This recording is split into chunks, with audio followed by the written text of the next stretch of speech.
Hi, everyone, and welcome back to Brian's Horror Corner, and welcome to this Scream Factory movie review video as part of my Scream Factory movie review series for the month of May here, where I take a look at watch and review random Scream Factory titles from my collection, my Scream Factory collection. Today, we're going to go real old school. We're going to go back to the 50s, and we're going to take a look at one of the newer um, added movies to my collection, and that is Richard Boone and I Bury the Living from 1958 here. So yeah, first time watch for me. As I said, just recently added this to my Scream Factory collection. So watched it for the first time. So let's go ahead and get into it here. Um, I Bury the Living is a 1958 horror film directed by famed B movie horror director Albert Band, father of Charlie Band, I believe. It was written by Louis A. Garfinkel and produced by Garfinkel and Band. Robert Kraft is so basically the movie opens with the character Robert Kraft, who's the newly appointed chairman of a committee that oversees a large cemetery. The cemetery caretaker, Andy McGee, helps or keeps a map in the cemetery office displaying the grounds in each gravesite. Filled graves are marked by black pins and unoccupied but sold graves are marked with white pins. New to the position and unobservant Kraft accidentally places a pair of black pins where they don't belong, only to discover later that the young couple who had bought the grave sites in question died in an automobile accident soon afterwards. He believes that he marked them for death. So yeah, that's the setup and the premise for I Bury the Living from 1958. As far as the cast goes, we have Richard Boone as Robert Kraft, Theodore Bickle as Andy McGee, Peggy Maurer as Anne Craig, Howard Smith as George Kraft, Herbert Anderson as Jess Jessup, and Robert Osterloh as Lieutenant Claiborne. So yeah, that's the setup, the premise, and the cast for I Bury the Living from 1958. Um, I enjoyed this film for the most part. You know, I hadn't seen it before, didn't really know what it was about. But there's a lot of things in this movie that really worked for me and that really kept me engaged in the movie. It's only 117 or I'm sorry, an hour and 17 minutes, so it's a shorter movie. But yeah, let's just go ahead and get into my review, starting with the pros or the things that I liked about the movie. Richard Boone has to be the first thing, as Robert Kraft, the main character. He holds this movie together. He carries both the story and the viewer's overall engagement in the movie with a very strong and believable performance. This is especially seen as the movie goes on, and he falls deeper and deeper into despair and depression based on what's happening in the movie. I just thought that Richard Boone did a fantastic job carrying this movie, and you really go along with him on this journey. He's just very engaging. He has a demanding screen presence to him. I'm not familiar with a lot of other movies that he's in. Um, I'm getting more into older movies now, but I believe this is the first movie that I've seen him in that I can remember. But yeah, he's the best thing about this movie as far as holding it together and making the story work. And then also another pro is the idea of this story in the movie's really interesting, as the cemetery map with black and white pins and the man that is marking them, seemingly deciding people's fate. I thought it was a very effective idea for a horror movie, even back in the 50s, with the supernatural elements that go along with it. It's just a very effective horror movie that really makes for a psychological horror watch with elements of supernatural horror as well. And yeah, I thought I'm surprised nobody's done this idea before. Frankly, I don't think they have since. But I thought it was a very effective idea, a very effective story in this movie. Um, I really like the atmosphere and the tone of this movie, at least for 80% of it. We'll get into the other 20% later, but for 80% of this movie, the atmosphere and the tone really was effectively creepy and memorable. It really feels like a Twilight Zone episode. So naturally, you can understand why I like this movie for the most part, because the Twilight Zone is probably my favorite TV show of all time.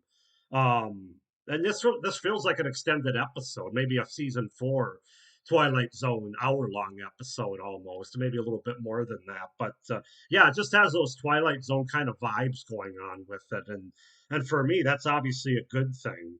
The movie also has a really Hitchcockian like visual and imagery going on that helps the story and adds to the eerie atmosphere and buildup of suspense throughout the movie. So there's some shots in the movie, especially focused on this map and the white and black pins, um, where the camera focuses in and out.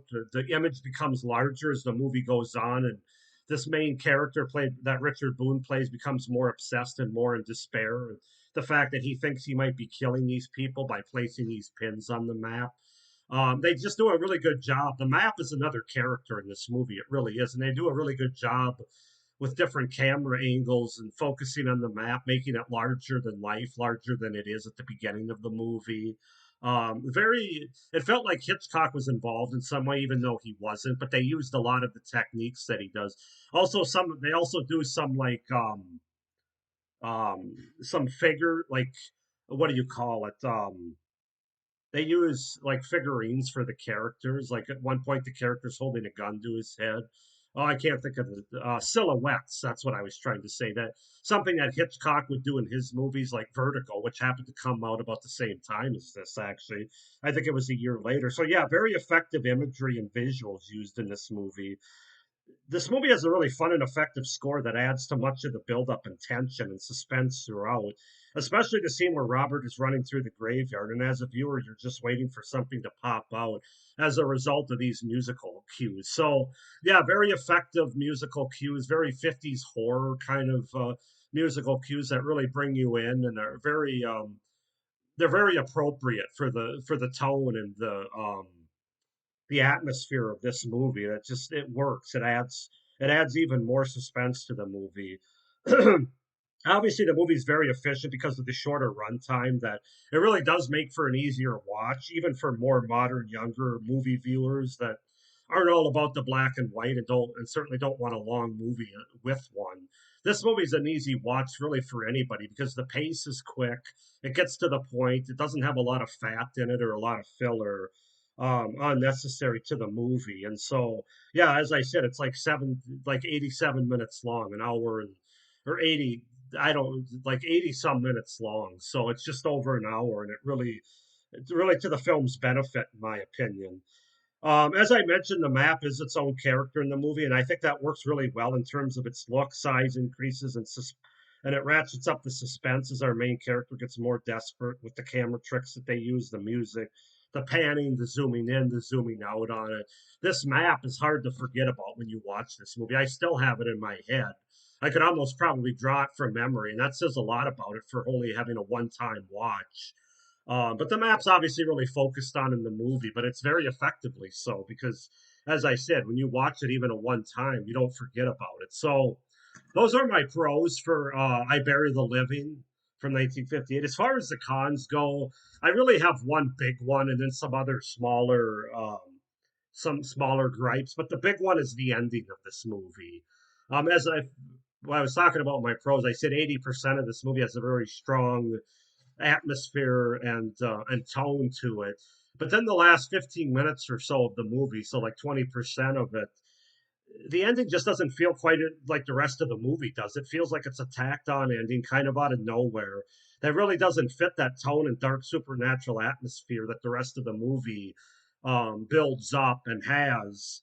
It left me kind of feeling disappointed and unsatisfied as we get our climax and our resolution in the last 15 minutes of the movie. I have to believe, and I actually researched this, and I have to believe the studio got involved here because they actually did have a darker, more supernatural based ending originally written for this movie. But I have to believe that studio involvement had them rewrite the end of this movie over the darker ending that, in my opinion, would have been better and more satisfactory, at least from a consistent tone from start to finish of this movie. And unfortunately, they don't do that. They just kind of explain away the supernatural element. They kind of go with the cliche tacked on ending, and you can tell that it's tacked on. And it ends up being a lighter sort of end to the movie that just doesn't jive with the rest of the movie. So that's really my biggest gripe, my biggest con of this movie is the ending of it. It just doesn't hold water to the rest of the movie.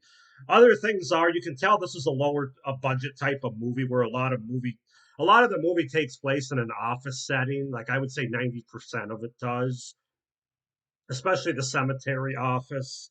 Um, really the only our main character of Robert running through the graveyard for like 3 or 4 minutes is really the only outside the office atmosphere and setting that we get in this movie. So again, you chalk that up to having a lower budget. They just didn't have a lot of different settings in this movie.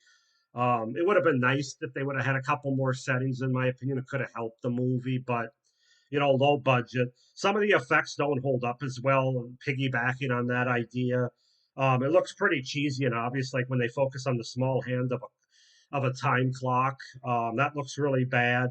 And then finally, there's the character of Andy McGee, who is the cemetery caretaker. He has a really bad Scottish accent as a cemetery caretaker. That's pretty laughable. It really doesn't work as well. And I don't know that much about Scottish accents, but I know he doesn't sound like what you would if you talk to a Scottish person. He doesn't do a good job of portraying that, and yeah, he's really the only character that has sort of an accent in this British horror movie as well. So I don't know, man. There's definitely some cons here, but the ending's really the biggest one. I think if they would have got the ending right to jive with the rest of the movie, this would probably be a 9 out of 10 movie for me in my review, based on what it is and the time that it was made. But as it is, I'm going to give this movie a 7.5 out of 10. That might seem kind of harsh, but the ending really just doesn't jive, and it really does stand out and kind of disappoints me overall for the movie. But that being said, I'm glad I have this in my Scream Factory collection. It is a nice little efficient watch, just over an hour, as I said, and it does have some nice 50s creepy imagery, a great performance by Richard Boone, and some sort of eerie, some good score and some eerie scenes going on here. So it's definitely one that I'll watch again. It has a good rewatchability factor, despite the fact that the ending doesn't land.